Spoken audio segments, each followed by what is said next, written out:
நாம் என்னென்ன சிக்கல்களை எதிர்கொள்றோம். நீங்கள் ஒன்றை தெரிஞ்சுக்கணும், பழங்குடி மக்கள் என்று தனியால, தமிழ் குடியே பழங்குடி தான், நல்லா கவனிச்சுக்கணும்.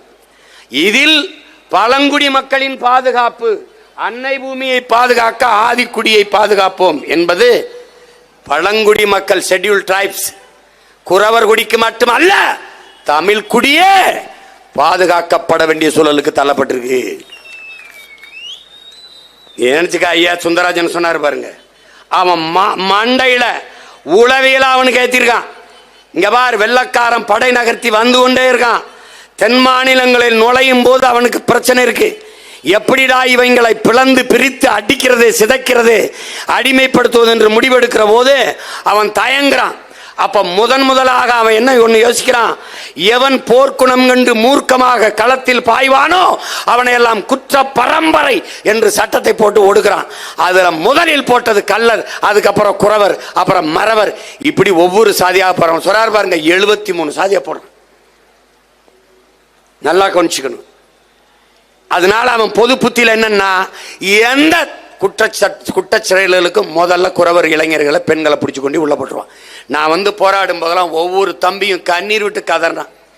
தொட்டதுக்கெல்லாம் தூக்கிட்டு போய் காவல் நிலையத்தில் வச்சு அடிக்கிறாங்கன்னா, இந்த வழக்கை ஒத்துக்க, இந்த செயின் அத்தேன், இந்த வீட்டில் நான் திருடுனேன்னு ஒத்துக்க. அவனுக்கும் இந்த திருட்டுக்கும் ஒரு சம்பந்தம் இல்லை, ஒரு சம்பந்தம் இல்லை. ஆனால் அவனுக்கு ஏன், அவனுக்கென்று குரல் இல்லை, அவனுக்கென்று அரசியல் வலிமை இல்லை, அதிகாரம் இல்லை. அவன் ஒடுக்கப்பட்ட அடித்தட்டு மக்களாக இருக்கான். அந்த இடத்தில் அவனுக்காக குரல் கொடுத்து கூட நின்று தோல் கொடுத்து நிற்க வேண்டியது ஒவ்வொரு தமிழச்சிமாரில் பால் குடித்த மான தமிழ் மகனின் கடமை என்பதை நீ புரிஞ்சுக்கணும். உன் பிறவி கடமை, அதை புரிஞ்சுக்க. நீ குறவர் குடிங்கிற ஆதிக்குடி, நீ தாயின் முளை மார்பில் குடிச்சான், அவன் பூமி தாயின் மலை மார்பில் பால் குடிச்சான். அவன் இல்லைன்னா காடும் இல்லை நாடும் இல்லை. நீரின்றி அமையாது உலகம் என்பது போல காடின்றி அமையாது நாடு என்பதும் சத்தியம், உண்மை. அதை புரிஞ்சுக்கணும்.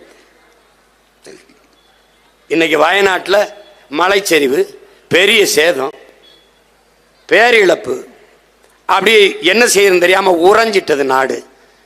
எல்லார் இதயங்களும் இடி விழுந்தது போல மக்கள் அப்படியே பார்க்குற, என்ன செய்யறது தெரியல. நம்முடைய போற்றுதற்கும் வணக்கத்திற்கும் உரிய பெருந்தகை முத்தமிழ் பேரறிஞர் ஐயா வைரமுத்து அவர்கள் ஒரு கவிதை எழுதியிருக்காங்க. இந்த முத்தமிழ் பேரறிஞர்னு சொல்றேன்னு நினைக்கிறியா? இவன் சொல்ல மறுத்தா நான் சொல்றேன். அவர் முத்தமிழ் பேரறிஞர் அல்ல, நான் சொல்றேன் நாத்தமிழ் பேரறிஞர். 4 தமிழ் பேரறிஞர். இயலிசை நாடகம்ங்கிற முத்தமிழ் தான் நீ பார்த்திருக்க. அறிவியல் தமிழ் ஒன்று இருக்கு, அதையும் சேர்த்து நான் தமிழ் பேரறிஞர் நான் சொல்றேன். இன்னைக்கு நான் சொல்லும்போது கேட்க, கூண்டுக்குள்ள நின்று நான் கத்துறதுனால கூவுறதுனால கேட்க மாட்டேது. ஒரு நாள் கூரையில ஏறி இந்த சேவல் கூவும், அன்னைக்கு எல்லா பயிலும் என்னை நீ பார்ப்பேன். அதிகாரமற்ற எளிய மகன் அரூர்ல ஏதோ ஒரு ஓரத்தில் நின்று பேசிக்க நினைக்காத. 2 வருஷம் 2 ஆண்டு தான் பொறுத்துரு. மொத்தம் இப்ப என்னை சுத்தான். நான் பேசினாலும் என்னை பற்றித்தான் பேசுவேன், பேசினாலும் என்னை பற்றித்தான் பேசுவேன், என் கட்சியை பற்றித்தான் பேசுவேன், என் தம்பி தங்கச்சியில பற்றித்தான் பேசுவேன். தம்பி, என் பேரை பற்றி உச்சரிக்காம உனக்கு சோறு கிடையாது. என் எச்சில் இல்லாம உங்க கட்சி கிடையாது, ஒரு பய கிடையாது. பல பேருக்கு சோறே என்னை பேசுறதான் திட்டுறதான். தீட்டி தீட்டி பேசினாலும் வட்டியில சோறு அப்பா. அது மாதிரி அவன் என்னதான் திட்டி திட்டி பேசினாலும் அவனுக்கு வட்டியில 2 சோறு. சீமானை பத்தி பேசினா ஒரு 5000ங்க. போடா போடா பொழைச்சிட்டு போடா பொழைச்சிட்டு. மாசம் 5 லட்சம் போடா, நல்லா நல்லா போடா போடா.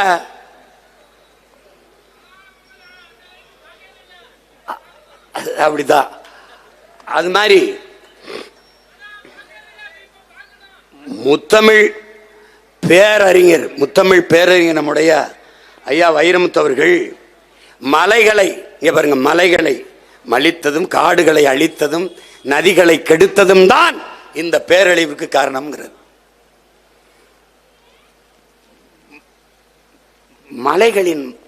மலைகளின் புத்திரர்கள், புதல்வர்கள், குறவர்கள், மரங்களின் மக்கள். மரங்களின் நீ தாய் தந்தையின் விரல் பிடித்து நடந்தாய், அவன் மரங்களின் கிளை பிடித்து நடைபயிற்சி நடந்தவன். நீ கிணறு குளங்களில் தண்ணி குடித்தாய், அவன் அருவியிலும் ஓடையிலும் நீர் குடித்து வளர்ந்தவன்.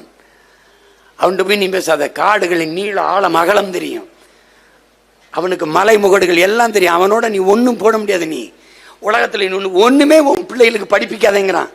இயற்கையை நேசிக்க கற்றுக்கொடு, இயற்கை எல்லாவற்றையும் கற்றுக் கொடுக்குங்கிறான். ஒரு பேர் அற்புதம்டா இயற்கை. கோடையில உனக்கு மாம்பழம் பழுக்கும், மாம்பழம் 2 மாசம் கிடைக்கும், சாப்பிட்டுருங்கிறான். நாவற்பழம் கிடைக்கும், அந்த பருவத்தில் நாவற்பழத்தை சாப்பிட்டு.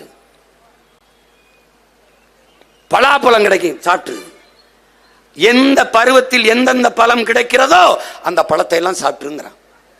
இயற்கை உனக்கு கொடையா கொடுக்குது, நீ செய்ய மாட்டியே. 10 ரூபா 15 ரூபாய்க்கு இளநீ கிடக்கும் சாலையில், அதை குடிக்க மாட்டேன்.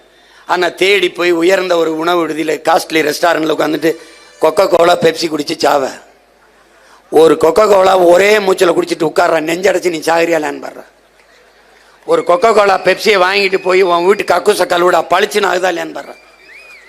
அப்போ குடிச்சின்னா உன் குடல் அது மாதிரி பளிச்சுன்னு ஆகுமா ஆகாதாடா? இதை அறிவார்ந்த தமிழ் சமூக மக்கள் சிந்திக்கணும். காடுகள், மலை முகடுகளில் உயர்ந்து அடர்ந்து இருக்கிற காடுகள் தான் பூமிக்கு மேகத்தை அறுவடை செய்து மழையாக கொண்டு வருது. அதுதான் அருவியை பிரசவிக்குது, அருவிதான் ஆறை உருவாக்குது. இந்த இயற்பியல், இந்த உயிரியல் உண்மையை, இந்த அறிவியல் உண்மையை என் அன்பு பிள்ளைகள் அறிந்து கொள்ளணும். உனக்கு காடு தொலைதூரத்தில் பார்த்தால் காடு, நம் குறவர் குடிக்கு, ஆதி தமிழ் குடிக்கு அது வீடு என்பதை நீ கவனத்தில் வச்சுக்கணும். தண்டகாரண்யத்தில் மாவோயிஸ்ட் எப்படி உருவானா? 200 லட்சம் கோடிகளுக்கு, 200 லட்சம் கோடிகளுக்கு அந்த மலைகளில் இருக்கிற கனிம வளங்களை வெட்டி எடுக்கிறதுக்கு அந்நிய முதலாளிகளுக்கு ஒப்பந்தம். காடுகளை அழித்தால்தான் மலைகளில் இருக்கிற கனிம வளங்களை எடுக்க முடியும். காடுகளை அழிக்க இவர்கள் புகுகிற போது, பாய்கிற போது, உள்ளே நுழைகிற போது, உனக்கு காடு எனக்கு வீடு என்று அங்கு வாழ்ந்த பழங்குடிகள் போராட தொடங்கினான். கட்டை விளக்கமாறு செருப்போடு களத்தில் வந்தவன் கையிலே துப்பாக்கி எப்படி வந்தது என்கிற கேள்வியை கேட்டால் யாரு மாவோயிஸ்ட் என்பது தெரியும், யாரு உருவாக்கியது என்பது தெரியும். காட்டுக்குள் கட்டையோடும் விளக்கமாறோடும் போராட வந்தவன் கையிலே துப்பாக்கி திணித்தவன் இவன். அவனை மாவோயிஸ்ட் சென்று பழி சுமத்தி சுட்டு கொன்னு சிறைப்படுத்தி சித்திரவதை செய்தது யார்? அவன் அவன் தாய் நிலத்தை தற்காக்க போராடுகிறான். நாங்கள் போராடுவது போல. மேல்மாவில் 3000 ஏக்கரையின் விளைநிலத்தை நீ தொழிற்சாலை, சிப்காட் தொழிற்சாலைக்கு எடுக்க கூடாது, அந்த போராட்டம் போல. காட்டுப்பள்ளியில் 6111 ஏக்கரை கடலிலே, நிலத்திலே நீ எடுக்க கூடாது, அந்த போராட்டம் போல. பாதகம் செய்பவரை கண்டால் நாம் பயங்கொள்ளலாகாது பாப்பா, மோதி மிதித்து விடு பாப்பா, அவர் முகத்தில் உமிழ்ந்து விடு பாப்பா. அண்மை செய்திகளை உடனுக்குடன் தெரிந்து கொள்ள இணைந்திருங்கள் இயம்நாடு தொலைக்காட்சியுடன்.